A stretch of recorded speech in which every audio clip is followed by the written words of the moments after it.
Brendan and Nathan, this is Maude Flanders. I just want you to know that I am so thrilled that you have this great Maudecast. I mean, and that even when you started on one, I would have said okay, because I'm Maude and I like it. And Todd and Rod would like it too. I adore you. You're so fantastic. Okay, time for part 2. Like a double episode or maybe a special, right? Yeah, I agree. So if it was, so it'd be, I don't know how many outbreaks a 40-minute TV show gets in America these days. I think it's 4, but there's more than 4 in this. And then there was some sort of thing with Maggie not getting paid or whatever. Like a double episode or maybe a special, right? Yeah, I agree. So if it was, so it'd be, I don't know how many outbreaks a 40-minute TV show gets in America these days. I think it's 4, but there's more than 4 in this. That's fine. But I think it's a good ending because now he's not only angry with Homer, he's also angry with Marge, and he's now totally, the Simpsons, who, don't forget, are the main character in this show, have now all failed him. And his son doesn't even like Jesus anymore. So in many ways, it's an Empire Strikes Back moment. Indeed. And considering Bart was the jerk-ass Bart at the funeral with the cake and all that, he is currently the only one that has done something positive for the family and come out unscathed. Yeah. He helped Rod and Todd with that video game fun and then just got on with his life, whereas Homer and Marge have destroyed any relationship they had with this family. Good Lord. Oh, Nettie, it was terrifying. I thought I was headed for the eternal bliss of paradise. Zip forward 3 more months and listen to some Star Wars music. Well, with triple word score, that's 90. I guess my luck is starting to even out. I'm just a Q. So he's playing Scrabble by himself, and obviously he's spelling out normally the words flans. Must have been flancered. This is when he's considering the dating thing, but we obviously don't go down that road. But I did think it was important to acknowledge that he is lonely as well as sad. It's very funny because without that other context, the fact that he's put the word horny in there is doubly amusing. That he's like, his subconscious has come through. So if it was just straight up, he's like, Ned's now lonely, he's playing by himself, and the joke is all the words about being sad and alone, but he's also put the word horny in there. Yeah, which is just very, very anti-Ned, and shows us a side that we did not see on screen between Ned and Maude, thankfully. So lonely and horny alone. This is probably why the Mo comments got to him so much, because he knows what a dirtball she can be if he wants to. What a goer. He's the one who put horny. Like, also, he's projecting her ideas. Maybe some of these words are Maude's words. Yeah, well, maybe he is answering half. Maybe he's playing the game as Maude as well. Or... That's what I thought. Yes, I agree. I would argue that he is playing the game as Maude as well. I would say so. Anyway. What would be funny, though, is the very first word that Maude put down on top of his word solitary, which is, of course, clearly the beginning word, unless he Flansword first. Well, let's say he went with solitary first. She immediately responded with horny. Yes. Which, maybe that's just his view. His own, personal view of Maude is that she loved him so much. I'm just a Q without a U. Q without a U, sure. Daddy, what are we going to do today? Well, we're going to do what every kid your age likes to do. Look at bread. No! That's funny. I like that a lot because it's taken Flanderization to the most extreme levels. There's absolutely no way Ned is trying to convince even himself that children like to sit and look at bread. He's just decided that these boys are never leaving the house again. He's really at a low point here. I'd say probably the lowest point of the episode. Maybe he does believe it. Maybe he does believe it. But yeah, there's absolutely no way he believes that. He knows what he's doing, and he knows he can manipulate these two boys, because now they will have no contact to anybody but him, because they don't go to school. Rod and Todd here have learned enough from Marge and remember enough about their mother Maude to sort of know that Ned's taking the piss out of them, basically. He's just afraid, he's afraid. He's not doing it to hurt them, but in the end, that's exactly what's going to happen. The N-word? We miss Mommy. Hi, boys. What is it about her you miss so much? She made us feel happy. And not church happy, for real happy. Good, good God. And that does make a lot of sense when he's godless, but even more funny if he's not godless, because he's kind of they're all tacitly admitting that it's not really fun. Yeah, works better in this context, really, which is a rare treat. Look at those They're faces. also within the super sad, the real episode, they're talking about Marge. They miss Marge coming like babysitting. But I thought it would be better if they talked about their own mother. We Miss Mommy is the text-to-speech AI voice. Oh, which is I didn't why even notice that. you should rewind, which is why he sounds super happy and excited when he says it. I did notice that. We miss Mommy. Pretty convincing. I mean, obviously it's robotic, but it's pretty convincing. It's not bad. I think it's the only Rod clip I added, which is fun. But yeah, to me it made more sense and was nicer if they were talking about Maude, and it also implies some kind of off-screen fun. Like, we never saw Maude having a nice time with Rod and Todd, really. Like, we saw him at the golf place a couple of times with Ned there as well. But we never saw Maude, Rod and Todd, other than maybe going shopping once. So it's nice to just imply that they did have a relationship with her and they had a lot of fun with her. Indeed, but this picture actually is still is very much it says a lot, and I wish they developed this kind of Rod being the kind of cynical one who doesn't really believe Ned, and he's kind of like he kind of goes along with it, but and then Todd's kind of like he sort of buys into some of it, but he's just a total wild card. He's a rebel. That would have they could have given them a bit of character that way. Yeah, but Toddy is cuter, so it makes more sense. It's kind of sillier and nicer when Todd is going off as opposed to Rod. I think with Rod being more cynical though, whereas Todd is just rebellious, just straight out like. Yeah, Rod could have the intelligence of Lisa, whereas Todd is obviously the Bart of the Flanders household. But you can't argue that Rod is Lisa. Rod is Maggie, if anything. Rod is a question that was never even asked. Exactly. Lord, I never question you. Wondering if your decision to take Maude was, wrong. Unless this is part of your divine plan. Could you just give me some kind of sign? Anything. After all that Nothing. Didn't get anything, did he, from God? church chocolate I bought, which, by the way, was gritty and had that white stuff on it. Well, I've had it. Good Lord. Now, in the original, as you pointed out many times, he basically recants his recantation like seconds later, and we comedically see him driving to church, which is a good cut, but it misses a very fine opportunity. Yeah, it could have been a lot better as my version shows, if I do say so. It's it kind of felt entirely pointless doing it. They might as well have just cut it out of the episode and give him another date if that's what they were going to do. Or, I know I've focused on 3 separate stories for Rod, Todd, and Ned here, but they really could have streamlined a death episode and just focused on either dating or grief. But they chose not to, Ian. And it's a weird choice, and it's not a good choice. So I think you digging into that. This, however, is the scene that I pieced together in my head that made me want to do the whole thing after that Christmas episode, though. The upcoming scene. This one, where it goes from him, instead of cutting straight to him going to church, they did some good lack of faith things in that Christmas episode. Okay, so let's have a see. So Ned's essentially also kind of doubting his faith. Toddy's lost his faith, and Rod, he simply has a fear of heights. Yes. And a missing tooth. And he does. He sits there and he doesn't rush off. He decides not to go, and the church burns down and everyone dies. Exactly. It doesn't. Todd obviously isn't going either, but it doesn't really explain what Rod does here. He probably has his own little prayer session somewhere in the house. Do you think he'd notice? Because he's a bit daft, isn't he? Do you think he just he wouldn't notice till like a week later and be like, "Hey, Daddy, we didn't go to church last Sunday." The Rod we've got here is already pushing his boundaries in terms of rebellion, so he probably just accepts that they're not going. He doesn't, seeing Ned like this is probably enough to be like, "Oh, I'm not gonna say anything. I'm a little bit scared." Oh, okay.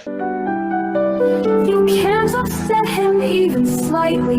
He just smiles and nods politely, then goes home and worships nightly. F this mess, right? He's wandering around the house in gloom like a Netflix show, and he's pulled off the bless part from this mess, and the song the song you made that, right? Yeah, the song is from The Simpsons. It's the Homer hating Ned song, but I soon-owned it to Beautiful. make it sad sounding. His leftorium is an emporium.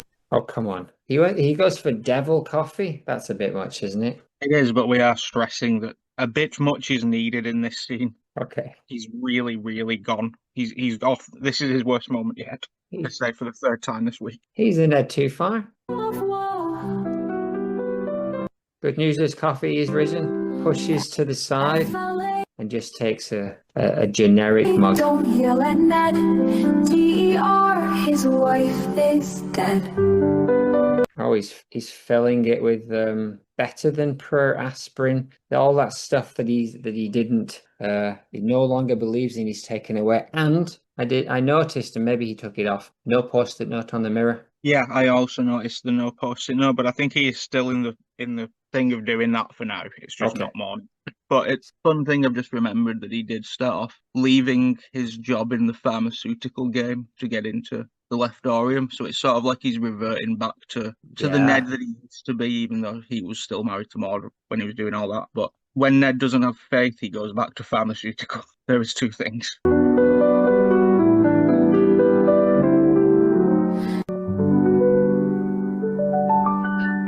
So that I'm not sure if that quite makes sense. He has a stained glass window of Moses coming down with the Ten Commandments, and he sprays him with some kind of spray, and now there's a grey cloud outside. Yeah. Oh, excuse me. I'm choking in my own rage.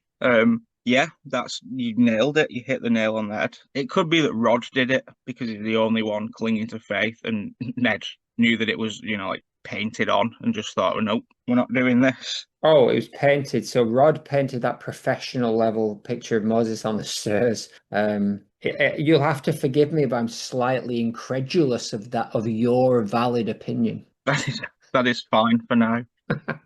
But what's going to happen next in this show is what I want to know.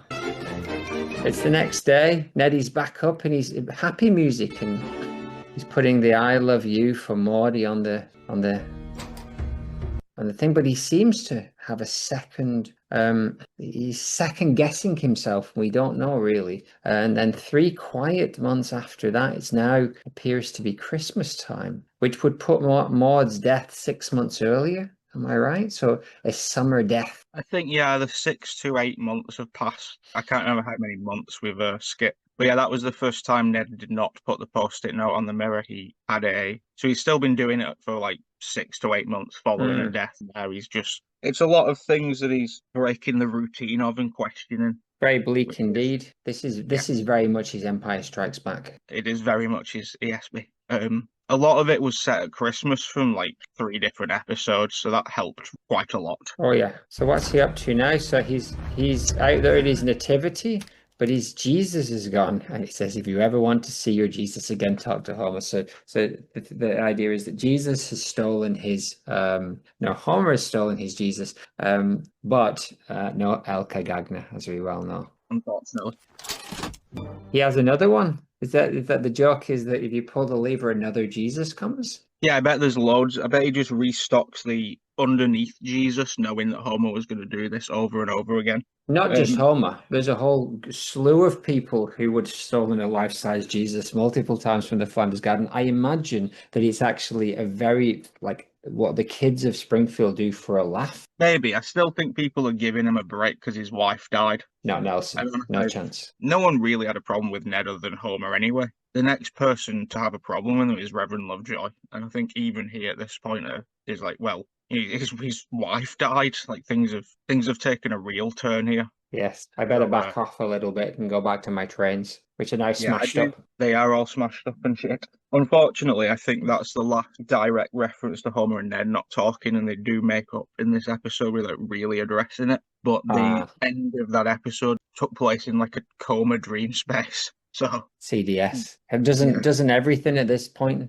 You would think so, wouldn't you? You know, Ned eventually would just sort of wear down, I think. Yes, we're up, man down. And so now we cut to a scene where there are now multiple police cars outside the house. Kids, why don't you play with Rod and Todd today? Ugh, hard pass. picture. And if you see Mr. Flanders, just casually remind him that, God is real and there's a plan to all this. She's kind of really pushing that thing, and I didn't even think she was that much of a evangelical. She's forcing her kids to play fair enough, but then she's getting them to go out there and gonna save people. What's with the police cars? I needed a outside of the house Christmas clip, and that was the first one I got.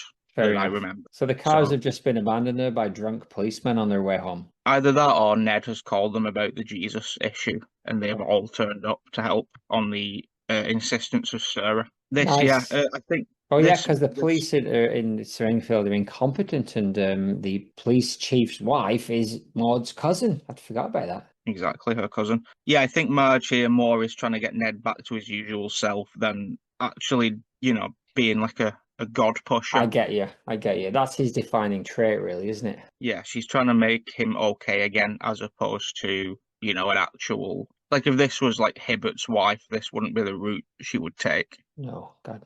God, no. She's trying to Flanderize him in many ways. Yes, she is in many ways. But in a fun way. Crumble, Mom, call back on the Richmond Super Kings. You sound knackered. She does sound real bad in this episode, Marge, right? Plan to all this. I'm going to die. I'm going to die. I'm going to die. The Bart says, "I carumba, Mum, cut back on the Richmond Super Kings. You sound knackered."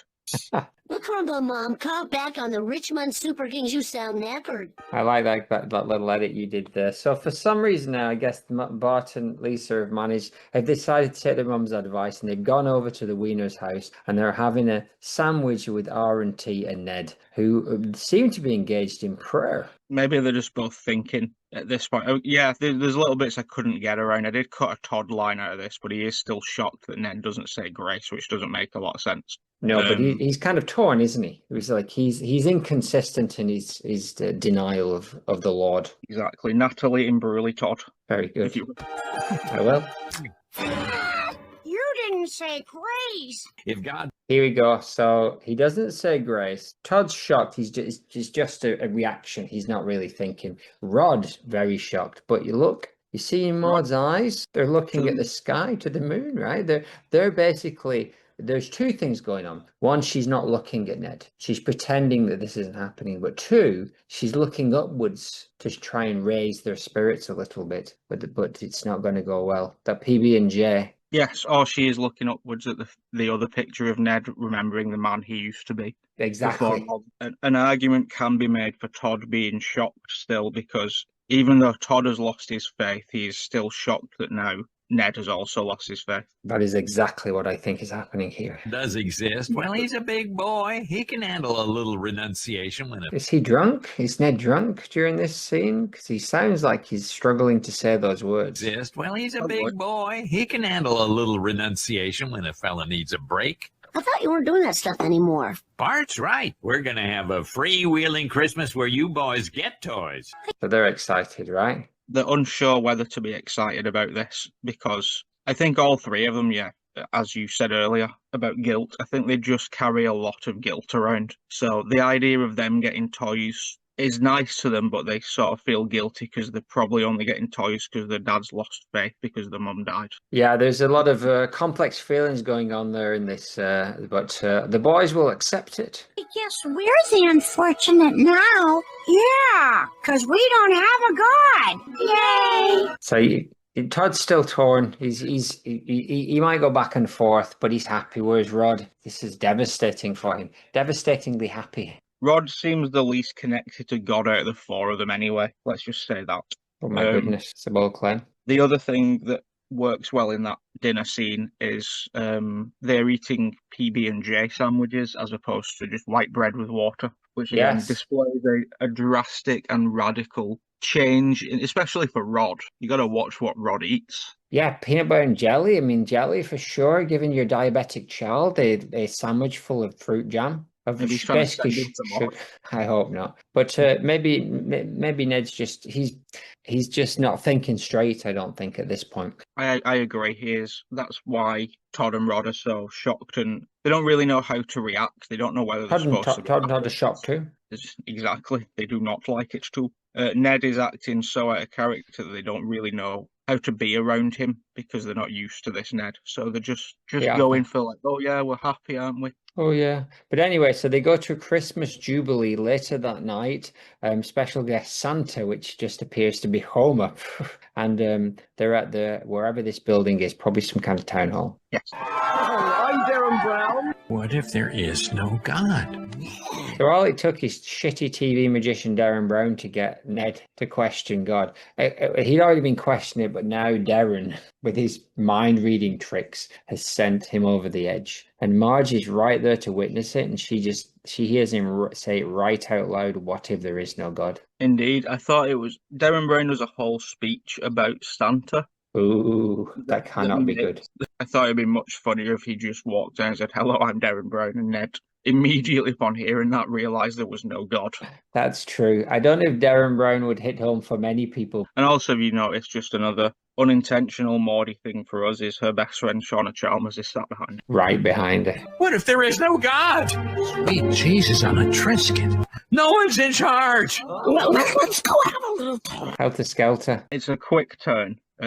It obviously less quick in the original episode, but yeah, I just thought it would be funny. He's already basically at that point. He's lost his faith in God, so the next logical step would have been to just be, oh well, what if there isn't a God at all? God Lord. So it's a question that one must ask oneself at these times. Played sadder in the context of this episode because he now is also thinking Maude has just gone forever and she's not gone anywhere. Do you think that's the logical conclusion? That he's now followed that through, that God's not helping him. Maybe there is no God, and therefore, where is my Maude? Exactly. I think that's where the freak out comes from. Good more Lord. so than anything else. That, well, I've not even stepped back to think whether this is real or not. And if it's not, then that's it. Because he's still, again, they were the best family to choose because they're all banking on seeing her again. Well, and yeah. this removes that entirely from his mindset. Like, what if that is it? What if I never reunite with her and that's, she's just worm food in the And garage? through your deft editing, we have not seen a ghost Maude at this point, right? Yeah, I wanted to stray away from heaven and ghosts, and even though he has spoken directly to God before, it works better as one of those episodes that stands out. There's certain episodes where rules do and don't apply, and this is one of those where they firmly don't know if there is a God because they've not saved their Todd. But Toddy claimed earlier, right, there was no God, right? So that Ned's obviously heard that expressed by close members of his family, but he just didn't buy it until he saw Darren Brown. So this is a very good escalation, isn't it? So all good so far, 23 minutes. Lately, there's been things rattling around in my noodle. Like what? Like how could God take Maude from me? All 10 commandments. I even wrote 3 of my own. You think God would bless someone who tries so hard? No, we already pointed out, right? An extra commandments is not a good thing. It's like you going to the police and making up new laws. Yes, it's presumptuous. The only thing I changed there is he said, how could God take Maude from me? The original line was just, how can God take 2 wives from me? So It's the same. It's just that he does not have an Edna in this universe as of yet. Where is my Edna? Instead, Exactly. I got a diddly Maude and a comically large cock. Honestly, Marge, it looks like I'm trying to smugly a dang diddly armadillo down my pantaloons. A Barry's yam. It's like a Barry's arm holding an orange. I think he says that in a second. It's something very, very similar to that. That's classic Wigan, isn't it? Yeah, I think he says apple instead of orange. He definitely says Bobby's arm. So for a little bit, he just talks about how big his dong is, just for fun, right? Just for S&Gs. Yeah, just because it was in the original episode, the shower thing with the pixels, and we lost that here. So, in that original episode, they decided that was what we needed to see. Yes, like 7 or 8 minutes after his wife died. Whereas here, it just feels like, it's just a Family Guy moment that I thought was silly when I was putting in voice note things. So it's Family Guy would have probably cut away to it and showed us it for like an extended period of time. Oh, I'm so sorry. I have to tell you something embarrassing. Okay. Every morning I put a Post-it note on the bathroom mirror for Maude. That's a beautiful thing. That's an absolutely beautiful thing. It's not. Why is that embarrassing in any way? I think he just feels like he's embarrassed by it because it's not going anywhere. However, I think this works quite nicely if you were watching this episode like brand new with no prior watching of the other episodes, like until this point, it is unspecified why he's doing the thing on the mirror and what the note says. So you don't actually see what he's doing, and this is sort of a mini reveal, if you will.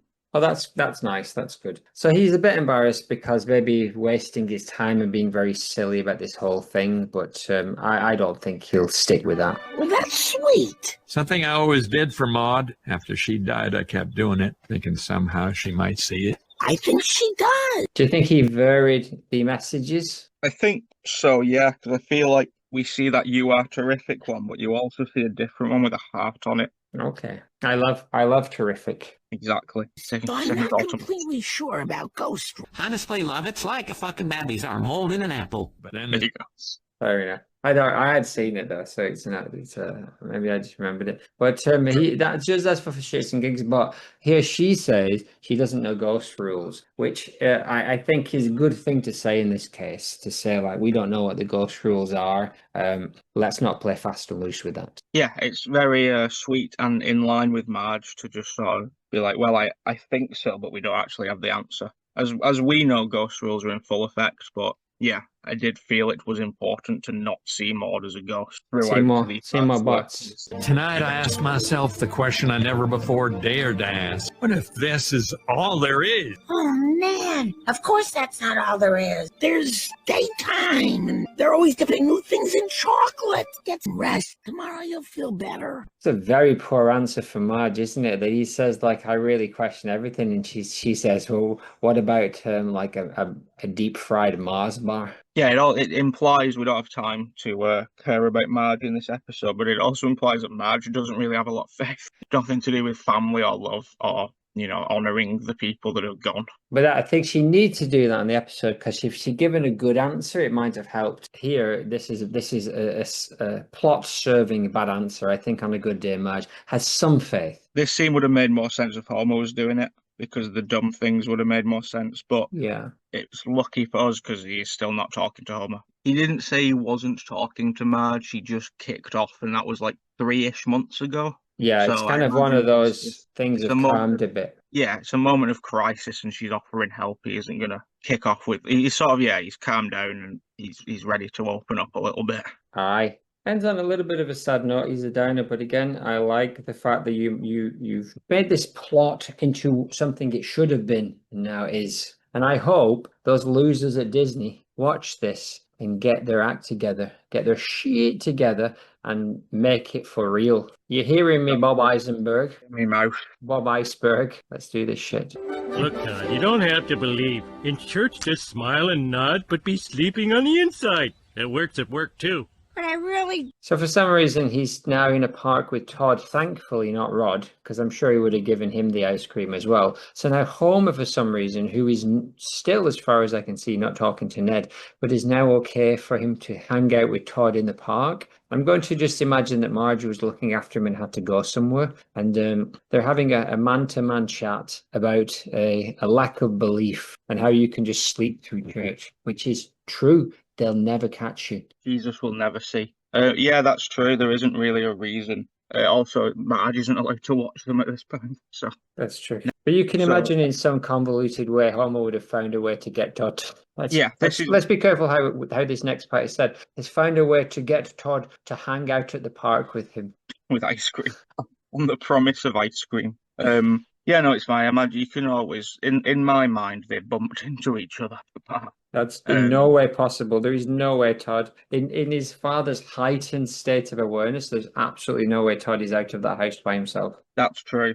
So he must have snuck over like Ned did, pretending to be a friendly dog. But yeah, this stayed in just because it's a little bit more of a toddy. But context-wise, yeah, it makes limited sense. Oh no, it makes perfect sense to me. I just don't know how yet. But let's watch and see how this interaction plays out. Don't believe. I'm sad because my mommy's gone and never coming back. You know how that feels? Oh, do I? My mommy's gone. And so is my ice cream. I like the fact that you cut to the chase there and didn't have some big, long, convoluted Homer kababble, and he just says, yeah, me too. And now his ice cream's all melted. I wish it had gone down his shirt, though. Yeah, this also, we're saying this is season 11, which we are. Yes.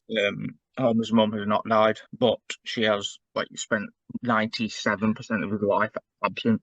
It's The Simpsons, isn't it? Here's Homer. Here's Homer, What's he he's up to? sad. What's he up to? Oh, he's cancelling the next door neighbour's boy about his mother's grief. He runs away and we get a little cutie, Todd, who can't really believe what's happening. This is Todd's probably thinking, well, it's better to have one Ned and no Maude than to have two Homers. Maybe, but he's definitely shocked and perplexed, and at the very least, it's not made him feel worse. All right, so now we get back to the house. We're skipping Christmas Eve at church, but we can start a whole new at-home tradition. I got pine cones and googly eyes. What should we do? Secular TV? Sure, I guess. Two broken girls! I want to watch All right, let's analyze this. Let's just watch what Rod's response is. the show about the air fryer again. Okay, so it's Christmas Eve. They're not going to church because both Neddy and Todd have lost their faith, and Rod does not seem bothered in the slightest by this. So they're eating candy canes. Indeed, Rod is, but I imagine even Ned has got some sugar-free candy canes for him. And he's got some pine cones and some Google eyes. It looks like a whole lot of fun. And then they're going to watch some secular TV. Todd wants to watch The Broken Girls, and Rod wants to watch the air fryer show. My favourite. This is some great late season humour. Todd screaming "Two broken girls," even though it is in fact called "Two broke girls." Indeed, Makes it sound even darker of a show. Two broken girls!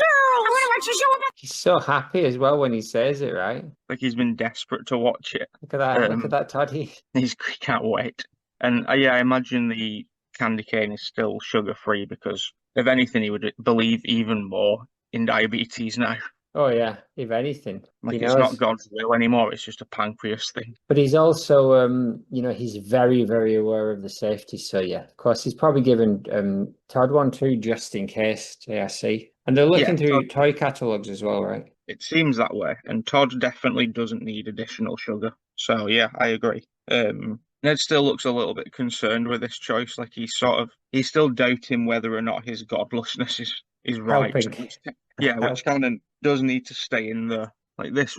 If such a scene existed, this would probably be the time where Neddy had a dream where Maude said, "What are you doing?" I think that's what we're missing, right? We need a little clip. We need a little scene here from Maude coming to him saying, "I know it's difficult, Neddy, but blah blah blah, faith, etc." And then he wakes up, and just like in Star Wars, where you expect Obi-Wan to give Luke a big long speech about heroism, and literally just says use the Force and then disappears. There's a miniature version of that towards the end of this where she speaks to him in his mind. Okay, well, that's more or less the same. What I do like a little nod to continuity. You see the bless in Bless This Mess is still gone. Indeed, yes. I didn't notice that until just right now as well. So that's cool. That is cool. And 2 light switches. Very helpful. Yes, 2 broken girls. Crispy on the outside, juicy on the inside. The crunch of fries. I just love that picture. Them watching the air fryer infomercial whilst just their mouth covered in sugar-free sugar. Indeed, Ned looking done with the whole situation. Absolutely beautiful. They're off the rails and they're living their best life. This is the attention to detail that we like in season 96. With half the calories. Clean up is a breeze.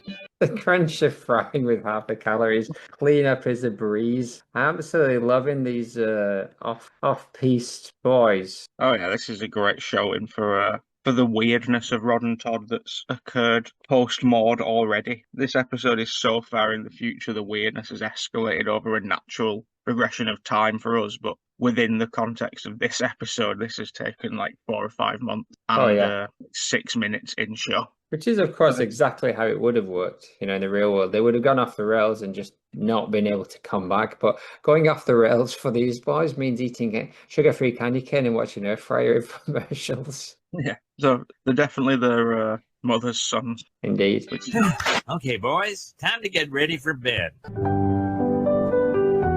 And then they're off to bed in their cute little double singles with the little sheep above. Bad parenting from Ned on his quotes. Bad's a little judgmental. From Ned's own mind, letting him do things like this isn't going to fly every night, but that's the life he is now committed to. So he's still, even though his boys are happy and, sleeping happy and nice and soundly, maybe for the first time in 6 months. Yeah. Because as we know, Toddy definitely has like 20 minutes ago in this episode when he had his own room and he had a real bad sleep. Bad sleep done well. But I think, parents every now and again, it ain't just about sugar-free snacks. Sometimes it is about air fryer infomercials, and we can't be judging people for that. Exactly, half the crunch with twice the calories. Clean up is a breeze. Now, hold on. I'm sorry, I'm going to have to call here. So he's now left the boys and gone for a trundle around. Does he have some kind of robot butler? No, but he is, again, losing his grip more and more. He's just been letting him watch this stuff. He's been letting Todd roam around the park with people that he hates. They're going to all make sense now. He's in the background, and the reason why Todd's in the park is because Ned's kind of like stopped watching, and Todd's kind of like sauntered out. But he's sauntering it means he's going to the park to eat some ice cream. Exactly. Ned's very lucky that his boys will. He's probably thinking that a little bit. They're going to self-parent, like pick up the slack. It is risky. There's always the chance that he asks Ruth to stop by. He just isn't asking Homer and Marge for help. That does not mean that the other surrounding neighbours that we know so well cannot be involved with the child. Mr. and Mrs. Goofball might be looking after him. Exactly. I also noticed, because I made it, that he doesn't reach out to Reverend Lovejoy at any point. That we know of. That we see. So that to me says that he knows that he's not going to get, when he really thinks about it and he's not being neddy like this, he knows that that's not going to do any good because Reverend Lovejoy doesn't care about him. No, not really. There's that candy cane in the background. Oh, yeah. The boys would love that. They would. That's probably not real, though. But I think what we've learned here is that although he's gone a little bit, he's not gone too far. He's not wandered off for days and days. No, if he was going to meet Barb in this episode, this is where I would have put it. But again, that would happen if this was a 2-part double special. Oh, yeah. Everybody in the USA hates their stupid neighbor. He's Flanders and he's really, really lame. Would have been fun there if Larry had looked down from his tenement window on him and just nodded in sad agreement with him. That would have been nice, and it also would have worked because it looks like the Larry area. That's what I mean. That's exactly what I'm referring to. It's exactly why you said it. It is. If I had full creative control over this, including animation, etc., this would have been probably Luan or Hoover shaking their head sadly looking at him. Just to reflect on it. Maybe Princess Cashmere. A little bit of all of them. She never gets a look in. No. So he's wandering, and we've got this same AI version of the stupid Flanders song. Indeed. Flanders tried to wreck my song. His views on birth control are wrong. I hate his guts. And Flanders. He just saw a crucifix go up in flames and just walked on as if it was nothing. Yes, he does not care. It would at least make you stop and start for a second, wouldn't it? He'd be like, oh, that's unusual. Or hazardous. You'd probably inform the fire station. However, I think Ned is a volunteer firefighter as well, so it's double bad. He's too far gone. He's TFGN. What was his name in that? Wild Hog? Ned Flanders. No, because they acted out the scene, right? Yeah, they did. They did a couple of weeks ago. Literally just weeks. Well, in this case, 6 months earlier. Is his name. FLANRDS, and that I hate best. I like to see his house go up in flames. Walks past the church. Does the church always look like that? Is it just because it's nighttime that it looks so different and special? I think it's because it's nighttime that it's all blue. I think it's just a reflection of the time of day, like Bongo. Bongo, yeah. Yeah, this is ideal for the situation that we needed for this episode. Yes, it's perfect. Fully turned his back on the church. It's beautiful. We got Christmas. It's perfectly timed. I would like to think that this follow-up episodes that they did, they thought in some level about how it was like half a year after Maude's passing. They do mention it at the end of season 11, that it's been 6 months. All right. And that's when you think this episode's set? Roughly, yeah. It covers the span of about 6 months, I would say. So a little bit of thought 25 years later. Yes, a tad.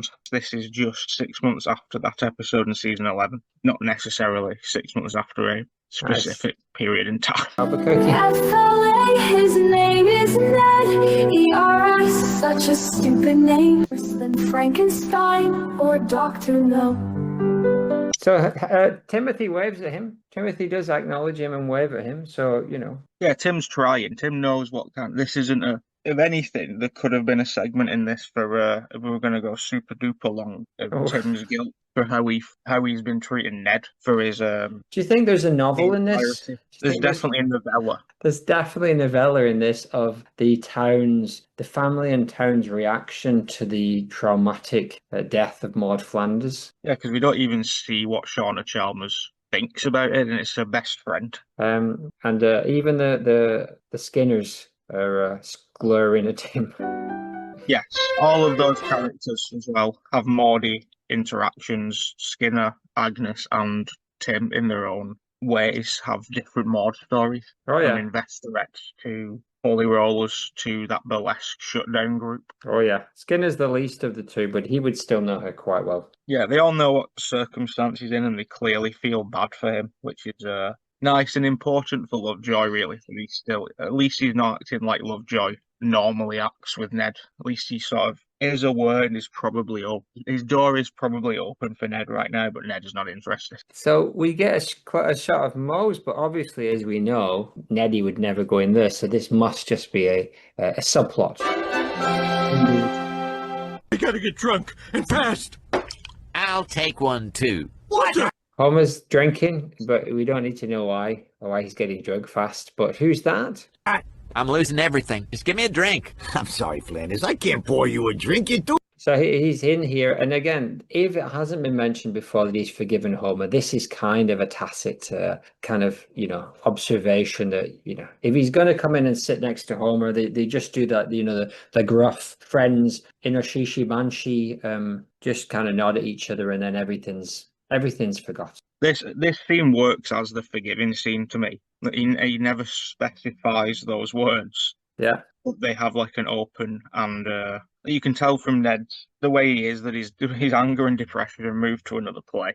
He's not mad at Homer anymore. He's mad at God. A much worse place. Exactly. And we're back to Mo. Mo, probably the first time Mo has interacted with him since Ned kicked the shit out of him. So he's probably a little bit scared, but also it makes sense for Mo anyway, but it makes sense why he then will absolutely allow him to get drunk and charge him an extortionate amount of money for it. Yeah, it all makes sense. This is a beautiful scene. Let's see how it unfolds. Oh, good. It's not something I can do. Please, I'm begging you. Yeah, that's $24. He broke like an ant-man, and $24 for a beer. That's pretty reasonable in Wigan these days. But anyway, so yeah, that functions as the scene. And what I like is that it didn't have to be a big, long kind of like talk about forgiveness. It's just a nod and let's move on. And obviously, all of those resentments are still there, but at least we've acknowledged them and we're moving on. Yeah, this more seems to me like this makes more sense to me than them making up and saying we're friends now. This is just him basically utilizing the fact that Homer is there at this. He probably would have spoke to Lenny or Carl or Sam or Larry the Butterfly had they been at the bar, but it seems that only Homer is there right now. I think this ad break I've used to imply that they are there for quite a few hours. Eddie is positively hammered. This time, however, they didn't both get married to somebody. Cutting to him waking up with one of those people, possibly Edna, but a post date. But no, I don't know how that would work without derailing the pathos. No, I think you were wise not to include that imaginary scene. Yes, it would absolutely ruin the emotion of the episode. But so now we get to the third ad break. Scott Bakula. Oh, Nettie, why has God forsaken us? Just a quick one about the Maude quotes in the ad breaks. I tried to make them somewhat relevant to what was going on. Oh, yeah. I think so that's why Maude's God-forsaken us line works particularly well at this moment in time. Indeed, I think so. God has forsaken Ned, but Ned has also forsaken God. Yes, the quotes also, I imagine them, that's what Ned's hearing in his head. We are also hearing it as the audience for an ad break, but that is what Ned is reflecting on. Homer, listen to me. I've been looking over the fence at that wonderful relationship you have with Marge. Then I remember what it was like to have a sweet woman of my own. Someone to hold the other end of the sheet when I fold it up. Someone to put in my prayers. Oh, Ned. Now, Homer, I always thought you... Beautiful third act speech, and now they're back at the bar and he's slurring and Barney's there. This is from 2 episodes from like 8 years apart as well, which is quite cool. Okay. But Ned and Homer at the bar is from the Todd episode, I think. And Ned and Homer in that booth is when he's about to marry Edna or whatever. All right. Very good, very good. But this, the saving grace and the amazing thing is that obviously the animation hasn't really changed much. The clothes haven't changed at all. Nothing's changed, which is why you can only do this in there's like a handful of shows that this would even be possible in. Yes, and this is one of them. That Mo's great. That little Mo and the looking sad at the bar. Yeah, just getting on with stuff. But Eddie is hammered. It's probably still his first pint though, right? Of course. Probably, yeah. And he's also I think he's trying to get Homer to see him as a human. Instead of taking the anger route, he's holding his arms out in front saying, "Look at me, I'm a person too. That was a real woman that you killed. And now I'm alone and godless." God. You're fit as a fiddle. Well, ain't that a diddle?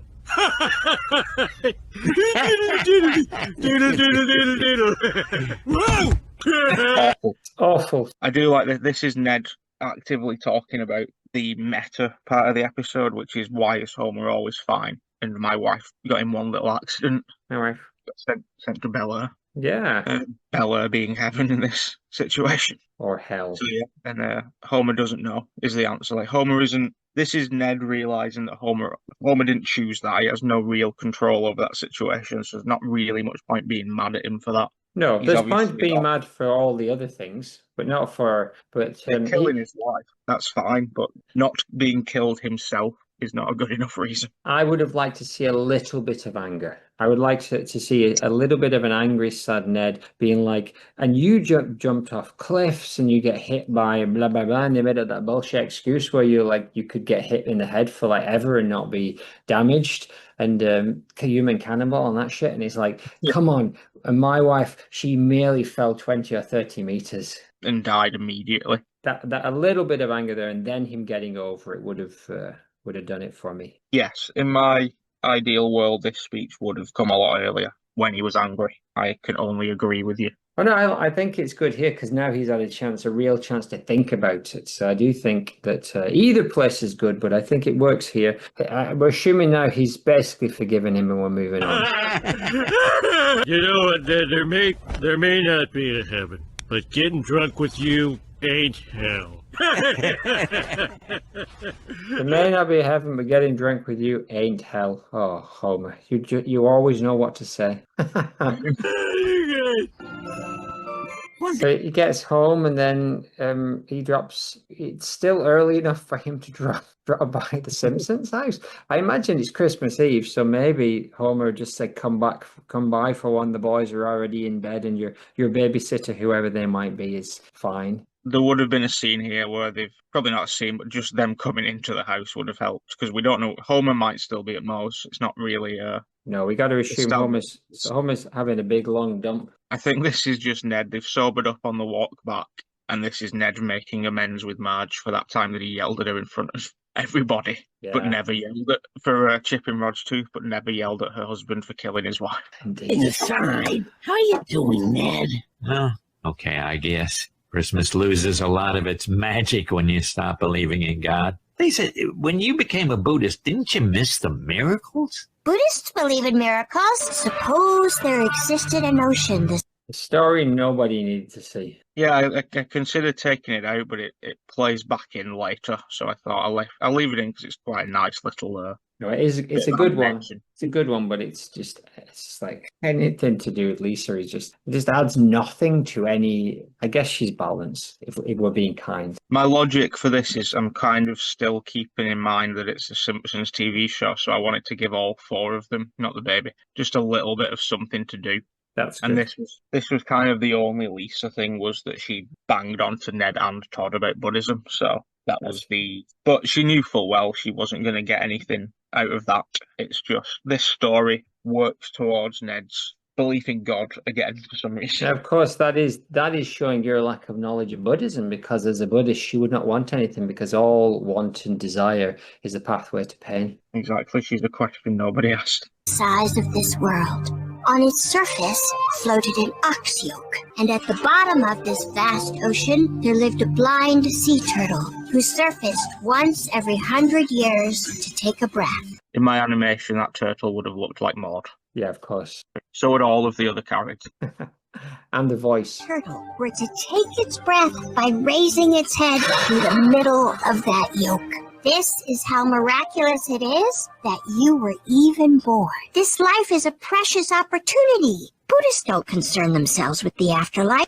No. Mom! I'm sorry. I like an afterlife in my religion. It just doesn't sound as good as the mansion in the sky that Ned and I are going to get. All right, I'm gonna have a crack at Todd. Stop eating rocks, Mom. You sound zonked out. Stop eating rocks, Mum. You sound zonked. She definitely does sound zonked. What's Neddie's thoughts here at this point? And if Maude is watching, what's her thoughts at this point in the show? I think Neddie left because he couldn't be arsed listening to these two argue. As much as he wants to make amends, he's still not ready to listen to tedious family arguments that he is no longer privy to, such as the towel argument. Maude in heaven, I think Maude, I imagine, is just super passive and calm. You kind of lose the very aspect of what heaven is if you imagine that she's in any way stressed up for thinking about anything. So imagine she's just kind of calmly watching now, like we are as a participant. Like, she also has very strong faith that this is all going to work out just fine, and that it's an understandable situation. It's not like Ned drops a loaf of bread and then lost faith in God. No. And it's not like Todd is. Like, she's seen all the other kids in this town. She still has complete faith that even if Todd has gone off the rails here, he's still the second best child in town now after Rod. Yeah, he's not too far gone for her. He could never be too far gone for her. No. She would come in and give little sad Toddy a hug. As she was doing it, she'd just sort of kick Lisa backwards with a foot. But she wouldn't, because obviously in heaven there ain't no foot kicking. But do you think Todd would feel it? Possibly, yes. He may feel like he probably get a smell of wintergreen or something like that. Oh yeah, a little whiff of non-flavored ice milk. Yes. Very good. Todd, I know what it's like to leave the faith of your family. Thank you so much, Lisa. At last someone gets it. But have I got a God for you? Consider the Buddha. He brings peace from within. He avoids the pitfalls of ego. What happens when you die? You get reincarnated as a human, or an animal, or a ghost. Pass. Buddha's no God, and neither is God. Harsh but fair, trying to evangelize over her Buddhism and push it all on Toddy. And he's too smart. He's like, pass, I don't want to come back as a Rockweiler. Yeah, no, Todd firmly, from the judgmental styles of his parents, believes that he's lost faith in the correct religion still. That hasn't changed in his head. He's not gone full Ned, like, what if there is no? And what if Thor's the real God? Exactly. And he's certainly not thinking down the lines of, oh, I need to find a different God. No. He's just fallen out with God. Heads up! Oh, I missed you. Oh, someone. So Frink, he's wandering, and Frink accidentally almost kills him with Frink, as we pointed out many times, one of the three major figures at the funeral, a point that is never in show explained. No, so this is why this also felt ideal for this episode, that they for some reason chose to have Frink be the guy that Ned ultimately speaks to. Given that, for absolutely no reason, Frink and Willie and the sea captain have front row seats at a funeral. So at least one of the three of them gets something to do in this version. When they went for this ideal scene for our episode, that they went back to Frink. There's so many characters above Frink that logically they would have chosen. Yeah. Well, maybe not. It's all about science and shit, isn't it? So maybe ideal choice. But we're now entering the third act, right? Where something has to happen that kind of reestablishes his faith, right? The episode ends the same as the original episode. It's just that a lot more things happen in between that time than what they said happened in between that time. Must be looking out for you, Blue Heidi. I'm not so sure about that. I'm having a crisis of faith. Oh, well, I'm sorry. Anyway, good night. I am about to take my super sub for a quick dive.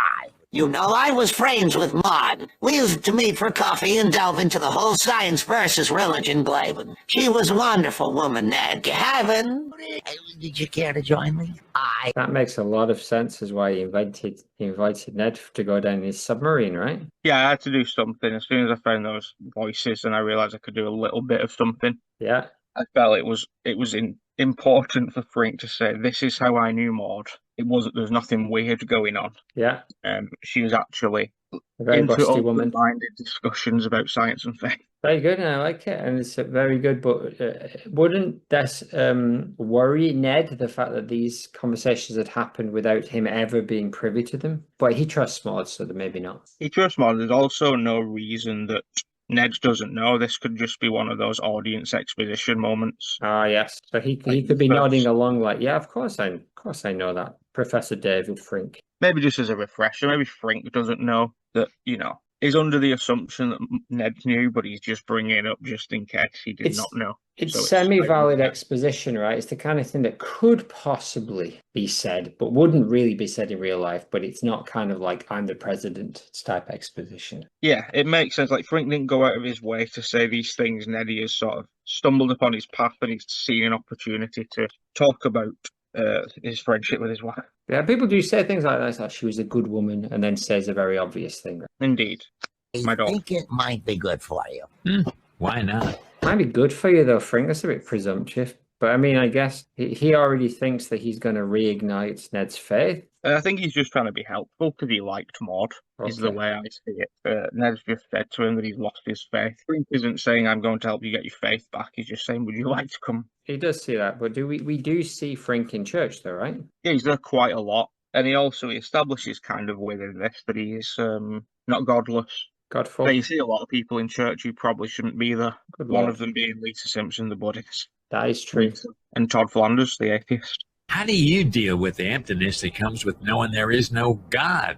Oh, sir, I know no such thing. Scientists must always keep an open mind, or at least one that is just a little bit ajar. For example, everything science knew told us that nothing could survive at this depth. But there are creatures that thrive here. So, do you believe in God?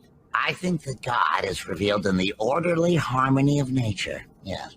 There you go. So he does believe in God. It's beautiful to back up Lisa's kind of lame, not very strong argument for Buddhism, and now he's making a fairly mild argument for science. Yeah, I kind of wish they'd done a couple of more characters with this, where Neddy went and visited.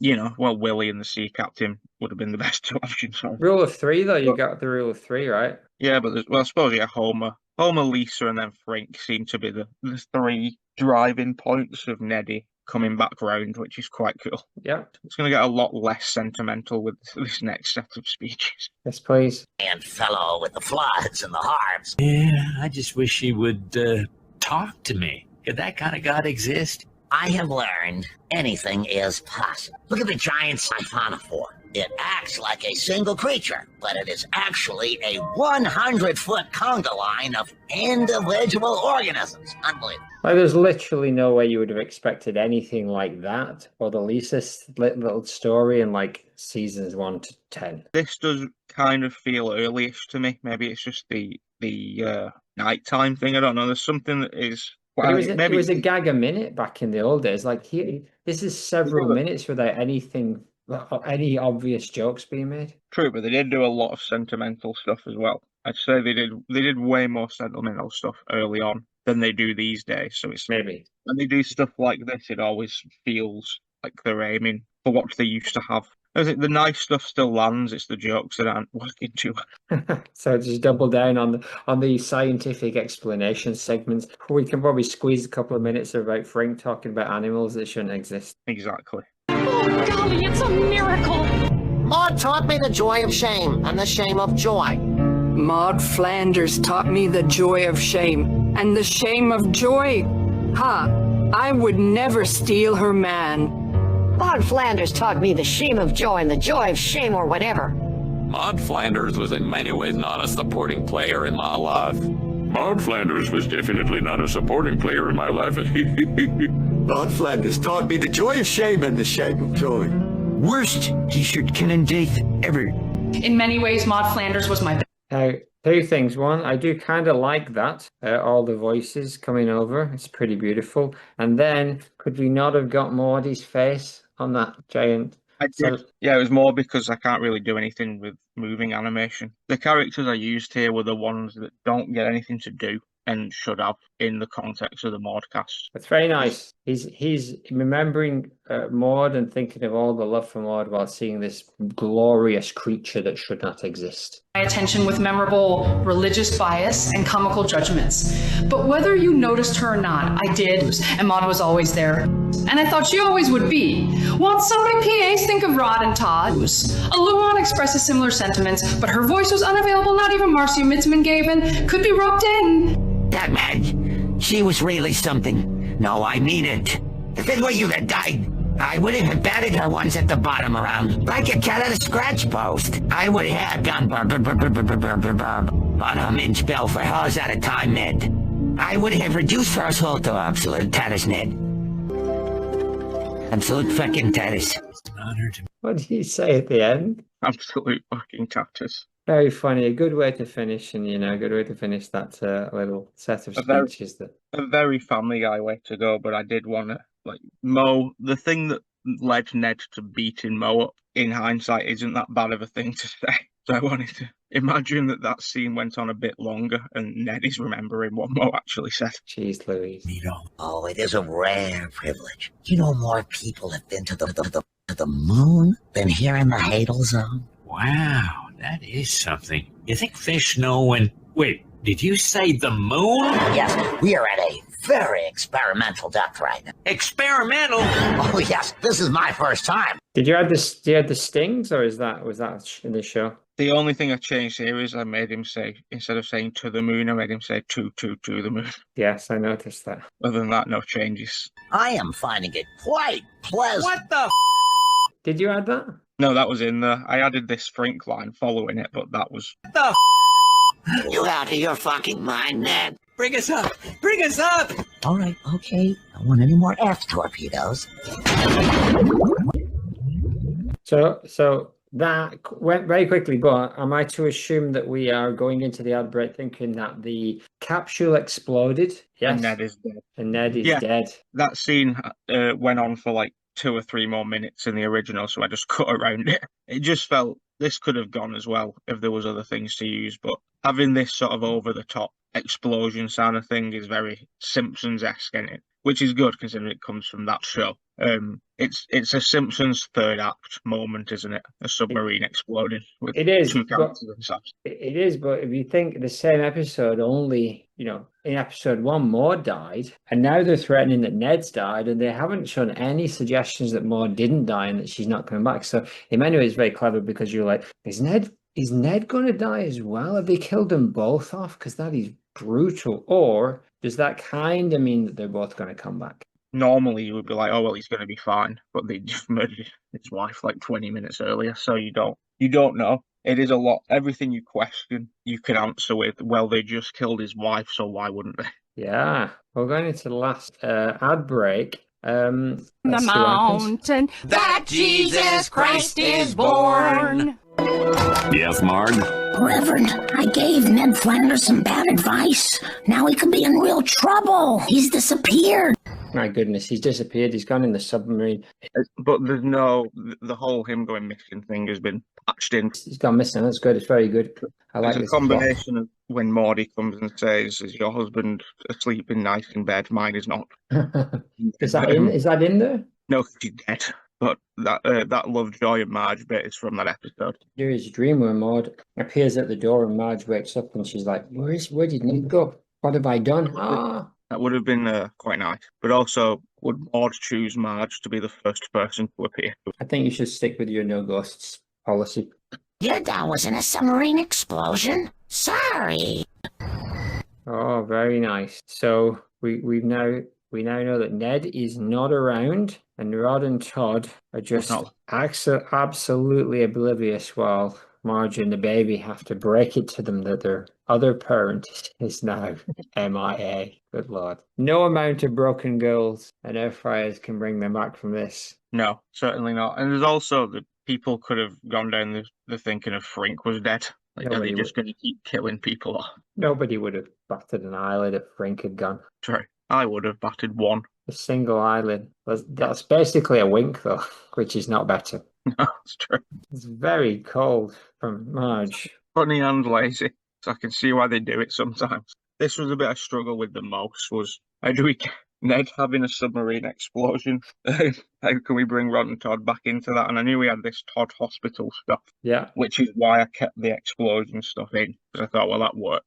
I just had no way of them finding out, which makes sense too, but I thought it would just be funny to have 10 to 15 seconds of silence. Fairly happily say sorry. Strayed slightly into Family Guy territory, slightly into the very jerk-ass end of Homer's kind of stuff, but I'll allow it. It is sometimes Marge does have those moments, so it doesn't feel too wildly out of place, but it is insensitive. Are you sure you don't want to pray for your dad? So she's trying to now, after telling Ned that God doesn't exist, she's now trying to push Todd to pray for his missing dad. This is where it gets a little bit confusing because Homer and Ned are both in that room in comas. We don't even know this hospital. Could be literally anywhere. That's true. A waiting room for relatives that have gone missing. Could be a local community centre where they've gone just for a bouncy castle adventure. Yes, she is continuing her role looking after the boys, and Rod. Well, someone has to. Who the hell would like it to if their dad went missing? And in episode, Rod is just sort of sad. I can't pray. I don't think anyone's listening anymore. Oh, sweetie, prayer doesn't have to be to God. It can also just be an honest conversation we have with ourselves. A very well said, Marge. Just do what your heart tells you. Oh, I'm not really sure what's happening. Look at that, Todd. Look at that bird's eye, Todd. It is great, isn't it? That Marge thing also kind of parallels what Frink said to Ned in a nice way. And that's how they trick them back into believing. So he does this. He says a prayer. Oh, I'm not really sure what's happening, but I'm really sad. Is that his catchphrase? Oh, yes. Oh, and I need help. You know, the thing the Simpsons often does is does a religious thing, like a bit tongue-in-cheek, like, haha, we know this isn't real, but then kind of hints that it is. Like a Halloween story at the end where you see a ghost at the window. You know what I mean? They exist in this world where they have absolute proof that it's all real, but yet still sort of live the way that our world lives. Still doubt? Somehow there's still doubt in a world where God can come down and literally pick up your child from a river. Yeah, it still has to be that way, though. Otherwise, no human element whatsoever. Everybody knew that God and ghosts and shit was real. Exactly. If you listen super carefully here with the bubbles bit, you can hear her saying, Neddy, wake up or something. Let's do it. Come on, Ned, move. Ned is now supposedly as deep as humans have ever been underwater. The sort of pressure that would literally crush a man's skull in an instant. And he's just fully clothed, just asleep, literally asleep. He is. Did you catch the come on, Neddy move in the bubbles? Yes, I did. It was beautiful. And that's the kind of detail that we love.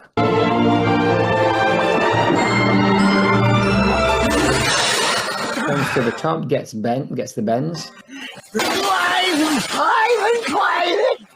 Frink's alive too. Within the episode, though, you do find out that it was staged. A valid explanation there is why they're not so deep. He was just lying. Like they'd only gone a little bit down. Oh, so he's lying, but in hours. What's that? What is he saying? The force of the explosion blasted him up so quickly that they avoided the bend.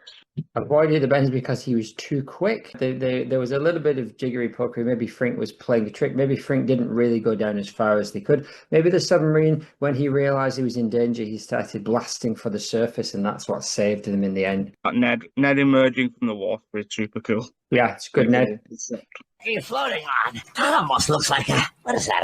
It's a plow yoke. That's exactly what it is. It's a miracle. It's a ding-dang diddly-dong miracle. Is this cutting back to this has come back to a phrase earlier about the chance of you being born is something, a cow yoke? Yeah. Which doesn't make a lot of sense because he wouldn't have had a plow yoke in his submarine, would he? No, well, that's sort of where the miracle idea comes in, and that the plow yoke was already in the water. It's a ding-dang diddly-dong miracle. Wow, you are quite the potty mouth now that there's no God watching.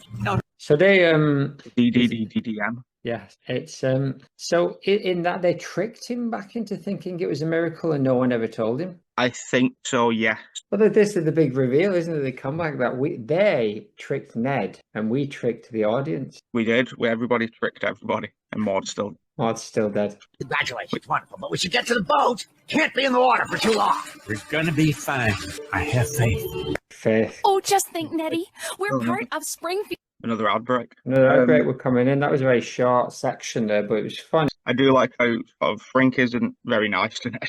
In that last bit, he's actually a little bit annoyed, and maybe he has a crush on Maude, and that's what's transpiring here. The more time he spends with Ned, the more he thinks, what's she doing? But also, Ned just blew up his spaceship. Yeah, well, he didn't actually. It's Frank's fault entirely. But yeah, the whole plough yoke thing, that had to stay in. I wanted a third accident. No, this is third act. This is a classic third act. You've got a good structure there. Like Ned, his faith was shocked. Todd was kind of persuaded a bit easier, but he got on board first. And then Neddy needed something a little bit more. And then this kind of miracle of the yoke kind of turned him around. And now we're ready to basically just to tie up some loose ends. Tie up some loose ends and let Rod have another little moment. Oh yeah. Field history.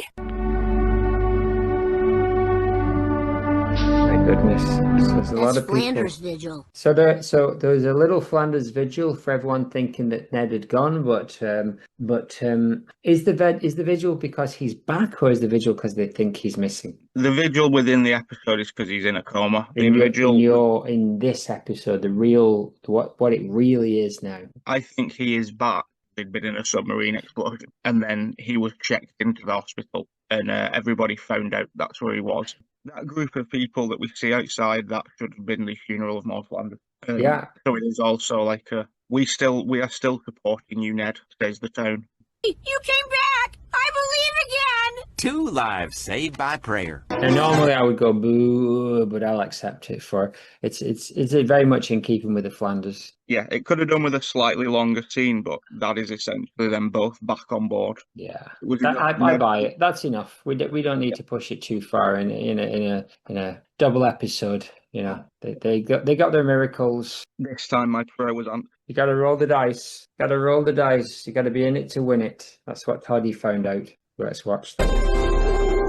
So Homer goes to the door. Just stood at the door for some reason. Yes, and also you can ignore Homery if you want in this bit, but also it is quite funny if you consider that he wasn't talking to him for ages. Neddy is now blasted out through his garage door. Sorry. Doing the sorry heading. I assume to church with his 2 children in the back seats, hopefully on child seats and with seatbelts on if he's going to drive like that. And if you look super closely when he smashes out of the garage, it appears that his wife's in the car. I think that's just a little vision, isn't it? It is a blink and you'll Maude her moment, a tribute to those. Another life saved by prayer for us. It's one of those spooky things. It's very Twin Peaksy. You'll see a car go past and you just blink. Now, that's quite a twist. The twist is you're the ghost.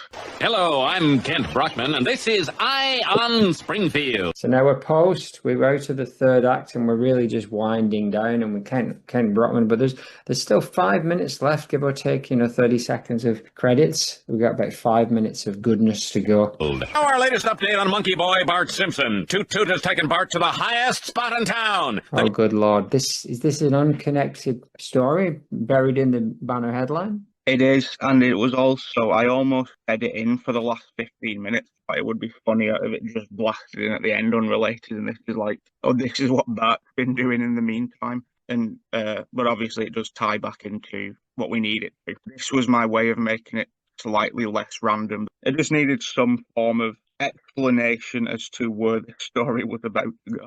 Okay. New steeple atop the First Church of Springfield. Mr. Teeny? He also happens to be Toot Toot's son. So a monkey has stolen Bart Simpson in a cutaway, worthy of Family Guy. A monkey has stolen Bart Simpson and taken him to Trade the roof. Mr. Teeny for Bart. We just have to find a way to get him up there. I'm already doing it! Rod, for no reason whatsoever, has just started to clamber up the side of the building. Ah! Roddy, get down! You're gonna fall! Because earlier he'd climbed up that climbing wall, right? Yes, I think I did a good job there of making it like Ned's not already there, and he arrived, despite him literally already being there. No, you did a good job. I wouldn't have thought about it for a second, but I would have questioned why his son was there climbing up a scaffold, not so much where Ned was there. The idea to me is that Rod and Todd were actually already at church with the Simpsons. They'd gone ahead. Ned and Homer were supposed to be going together, and it left him. Rod is doing this as a way of thanking Marge post-Maude, I would say. Yeah. And he is also demonstrating bravery, having seen what Ned and Todd have gone through. He wants to also have his brave moment. Well, I hope that is explained at some point, because it's quite a leap. It was just explained now by me. Was that Maude scream? Yes, that was the Maude scream again. The Will Maude scream. Have you checked to see whether the Maude scream is the Wilhelm scream? Yeah, it is a scream done by Maggie Roswell, and also a scream done by Marsha Mitzman-Kevin, not by Wilhelm. But you could also recreate the whole scene with the fake Maggie Roswell and then just re-edit that over. I could. God needs to know you believe he can be okay on his own. You'd be surprised what he could do if you just gave him a chance. It's a bit much, though, isn't it? I'd have to say that giving your child a chance is one thing, but letting them climb up a scaffolding with no harnesses and no safety equipment, with a monkey literally on their back, is not the small step I would take. Baby steps. No, yeah, and also there's a version out there somewhere, probably, where Rod falls to his death. Really? An alternate version, like alternate universe version? And then it continues just as Ned and Todd. No, I can't get on board with that. Not acceptable. Rod, you can do it, boy. With God on your side, you can't fail. Okay, I like it. I think you pulled it back together. Neddy shouts, God on your side. Maude's chipping in. And Todd, he ain't afraid no more, and Rod would like it too. It's also, at that point, Ned's been in this submarine explosion and survived. And Rod's already halfway up there, so he either has to tell him, either way, there's still a risk of him falling, whether he goes up or down. I don't think we're going to get up there and all have to climb down. I imagine, the proper authorities are going to step in at some point. Like with a helicopter or something? Yeah, but at this point, Roddy's almost there, so Ned does the best thing he could, which is to support them. And then, yeah, this is the first instance of hearing the dead Maude have any kind of comment on what's going on, except for when she just did it when she woke Ned up after the explosion. Oh, yeah. I have something for you.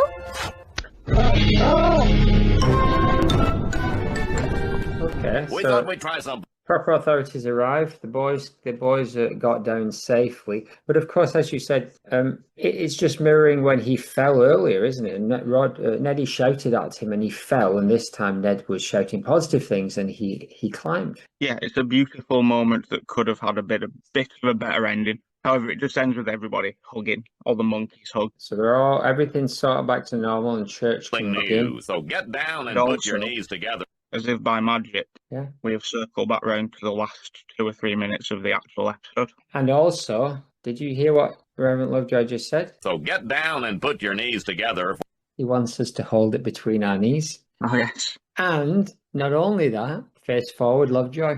Yeah, that's a good one. Now we've come full circle. For the Christian rock stylings of Covenant. Electric guitars in church. Oh my gosh, the dropouts must have overpowered the Reverend.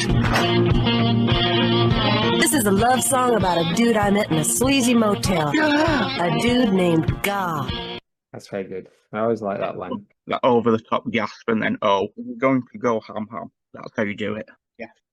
In a motel room in Delacroix, I was drinking like a Dartmouth boy and thinking about the wrong turns that I took. Yes, he does. Mr. Plow is a loser, and I think he is a boozer. Well, I woke up on the puke green floor and opened up a dresser drawer. Call 0800 9055. Yes, it is. Looking for a bottle, but instead I found a book. Looking for a bottle, but instead I find a book. She means the Bible. Talking about the Bible. So, she's good looking. Shut up. And I can dig it. You shut up. A book about Oh, you chaps. a man. A book about the dude who lives above. A book about a man who drives a pickup full of sweet, sweet love. Pickup full of sweet, sweet love. Now, where are we? She's met. It's a sort of Edna, and there's a very happy looking Doris. Yes. Um, We're not seeing a lot of Edna.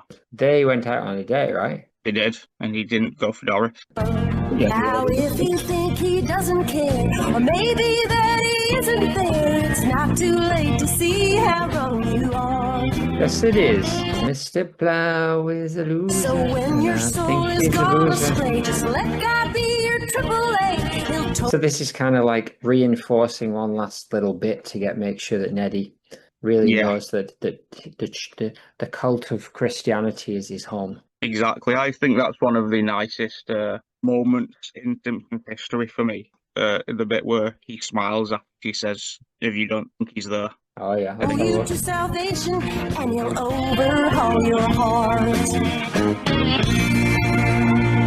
Yeah. Much better than when he went to see Aerosmith in Moe's bar. Exactly. And paralleling the start of the episode, both families are now together. Big issues throughout the episode, but now they're all neighbourly again. The only stark difference is the wife's not there. The wife's not there, and there's actually a space where she should be. Where there's a tree, and I believe that tree is her rebirth. It's also super cute that Roddy and Toddy are holding his hands, whereas the Simpsons children are not holding a hand each of their parents. No, there's not a single hand being held other than the baby who's holding her own hands. Yes. Ned? I knew he would! Very cute. I'll be right back, boys. I'm gonna... Did you say Satan? I said very cute. Daddy, what's regret? I'm gonna go help that lady. So he decides he's going to get a bit frisky with the singer, who he has met before. No. Wrong. That was a... What's that? Wrong to both. So he didn't go on a date with her? No, I don't think he ever went on a date. He didn't even go on a date with her in that episode. No, this is the first meeting. Yeah, so at this point, he hasn't gone on any dates, right? No, he simply had a complete personal breakdown and been in a submarine explosion instead. That's way, way better than the original. Lovely song. It really got to me. Been through some rough times yourself? I recently lost my wife. I'm real sorry to hear that. My name's Rachel Jordan. I'm glad you cut that bit out where she says, we recently lost our bass player, because that's just insensitive. Well, so it makes her seem like a worse character. If you feel like talking, maybe we could grab a coffee? Well, that sounds real nice, Rachel, but I'm not quite... I understand. Listen, we're heading out on tour with the Monsters of Christian Rock.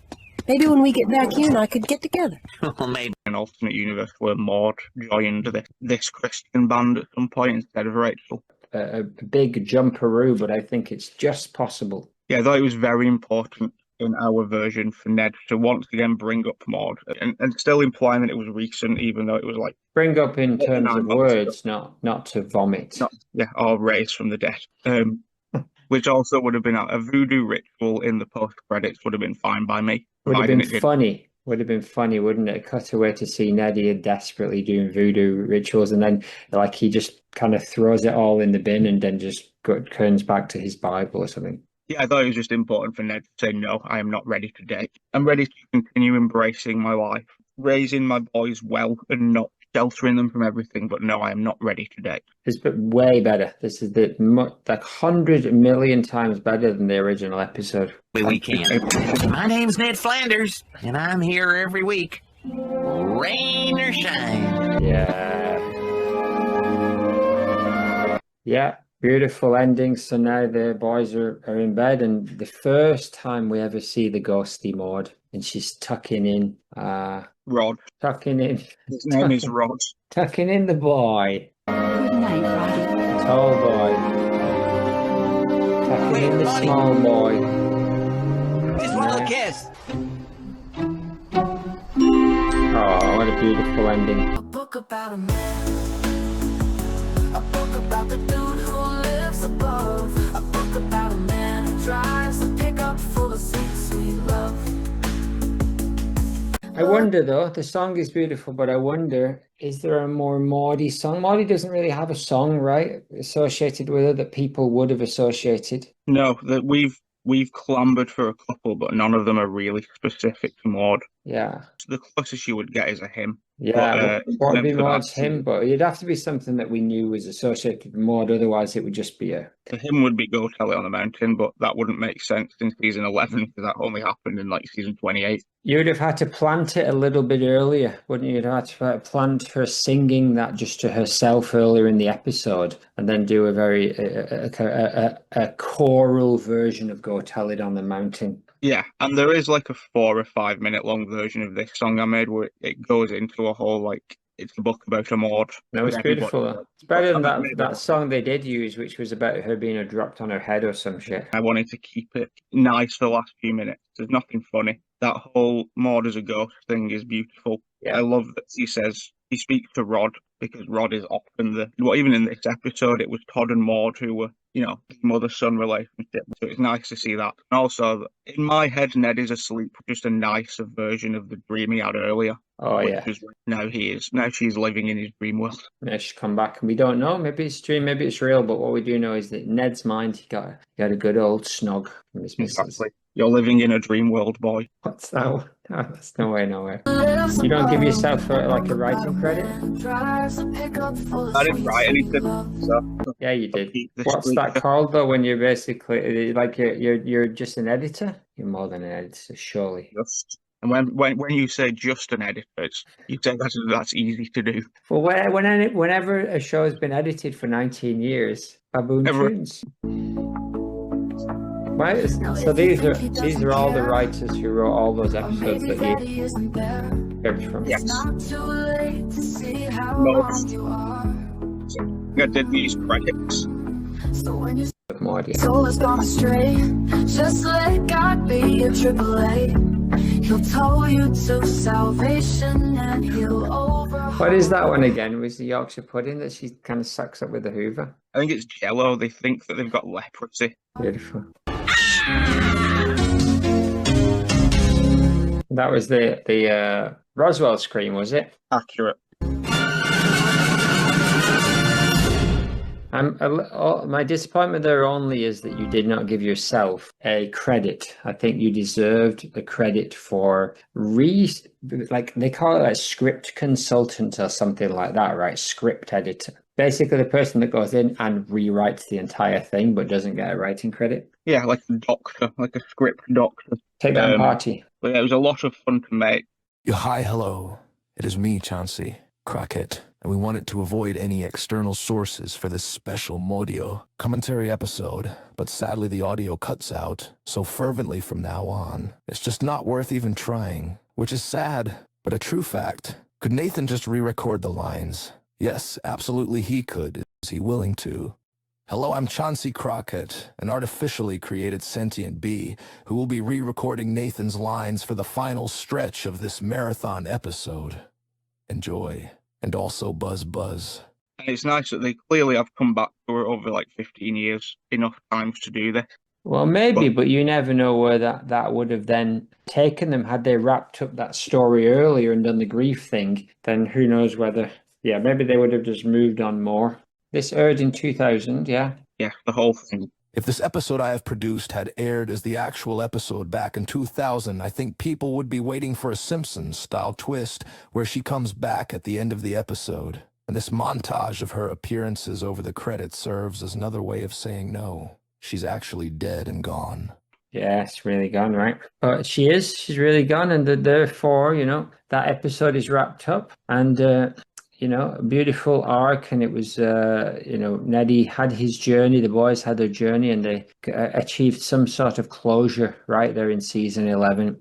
It's beautiful. It's a nice, yes. I'm glad that I had the opportunity to... I was glad that they have done enough with the Flanders family since season 11 in these 25 additional years that I could make an episode like this without having to add really anything out of universe or OOU. Of years went, shall we look at Ned, Rod and Todd, entirely forgetting it and giving him a new wife. If you look at Family Guy or the other shows that have done this, where they kill the mum trope, like South Park with Clyde, etc. Where they do the kill the mum trope, like South Park with Clyde's mum, or Family Guy and Cleveland Show with Muriel and Loretta, they've never gone back to address the grief in any way. Those characters were basically killed, and that was it. Whereas they do keep going back to Maude. But the Simpsons keep going back to Maude because they have guilt over killing her, which there's on record interviews of them saying. So they try and do flashbacks so they can show Ned with a happy family. You know, we feel bad, so like we try and do flashback. I think so, but it's interesting, and the reason why they do it in a way is, so I remember, I think it was Stuart Lee talking to David Mitchell, you know, kind of banging on about how Del Boy falling through the bar and the chandelier being like the best clips. He couldn't believe it, and Mitchell basically said, well, it's just because people love Del Boy and Rodney so much, but it's like when your mate does it, it's suddenly like the funniest thing you've ever seen. Yeah, it's just a world to live in, isn't it? It's just a world to live in, isn't it? It's the same with The Simpsons. If you're happy to just spend 22 minutes or so in Springfield, then the actual content. It's always better if it's funny, obviously. But even if it's not, it's nice to be there with your Springfield fans. And that's obviously why people are still watching 36 years, and despite mostly saying it's not funny anymore, including myself, it is fun for people to enjoy and like things. That's my hot take. That's my takeaway from this. I think that if only everybody ran a Simpson podcast, then there'd be many, many more people watching The Simpsons. Indeed. I'd like to think we brought in at least one new viewer. Indeed. Well, I hope those... Even if both. Even if only one out of the two hosts of this particular Simpsons podcast actually watched the program. Even if it's us. Well, I hope those... Go tell it on the mountain. That Disney don't take it down when you put up on there. They already have twice. Well, we'll keep doing it, keep persisting, keep pursuing, because the world needs to see this. And in fact, why don't you share it with whatever that fool's name is that runs it? What's his name? Matt Jackson? Oh, yes, Krusty McToenails. The end. It's a fifer. Yes, fuck those Disney. Go tell it on the mountain. In a motel room in Delacroix, I was drinking like a Dartmouth boy and thinking about the wrong turns that I took. Well, I woke up on the puke green floor and opened up a dresser drawer, looking for a bottle, but instead I found a book about a man. A book about the dude who lives above. A book about a man who drives a pickup full of sweet, sweet love. Now if you think he doesn't care, or maybe that he isn't there, it's not too late to see how wrong you are. So when your soul has gone astray, just let God be your AAA. He'll tow you to salvation and he'll overhaul your heart. A book about a man. A book about the dude who lives above. A book about a man who drives a pickup full of sweet, sweet love. Now I turned a few more pages down and found a woman in a flowing gown. She was kind and pure, a beacon shining bright. Her name was Maude, she lived for grace, a gentle soul, a peaceful face. But the cruel hand of fate took her into the night, and how she left in such a sudden way. She fell into the air, from bleachers high without a care. A t-shirt can and sin brought her low. A book about a mom, a book about the life she left behind. A book about a mom who showed compassion to all humankind. So when the world feels cold and dark, remember Maude, the sacred spark. Her memories a beacon for the meek and mild. A book about a mom, a book about the life she left behind. A book about a mom who showed compassion to all humankind. Hens loves roosters, geese love ganders. Homer Simpson inadvertently killed Maude Flanders. Everybody in the USA hates the stupid neighbor. He's Flanders and he's really, really lame. Flanders tried to wreck my song. His views on birth control are wrong. I hate his guts, is his name. Flanrds. He's the man that I hate best. I like to see his house go up in flames. FLA, his name is Ned. ERS, such a stupid name. He's worse than Frankenstein, but doctor, no. You can't upset him even slightly. He just smiles and nods politely, then goes home and worships nightly. His leftorium is an emporium of woe. FLA, don't yell at Ned. DR's wife is dead. Everybody hates that stupid jerk. Springfield rocks with Homer's joyous loading, filling clothes with angry Valentinos. You don't have to move your feet, just hate Flanders to the disco beat. He's your perky, peppy nightmare neighborino. If you despise polite left-handers, then I'll dodge you like that Flanders, or his creepy little offsprings Rod and Todd.